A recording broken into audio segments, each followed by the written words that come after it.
తీన్మార్ మల్లన్న అనుచిత వ్యాఖ్యలపై శాసన మండలి చైర్మన్ గుత్తా సుఖేందర్ రెడ్డికి ఎమ్మెల్సీ కల్వకుంట్ల కవిత ఫిర్యాదు చేశారు. తనపై అసభ్యకరంగా మాట్లాడారంటూ కంప్లైంట్ చేశారు. ఎమ్మెల్సీ చింతపండు నవీన్ దారుణంగా మాట్లాడారని కవిత అన్నారు.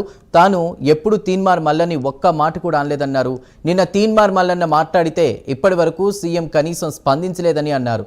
అనంతరం తెలంగాణ డీజీపీకి కూడా మల్లన్న వ్యాఖ్యలపై ఫిర్యాదు కవిత చేశారు.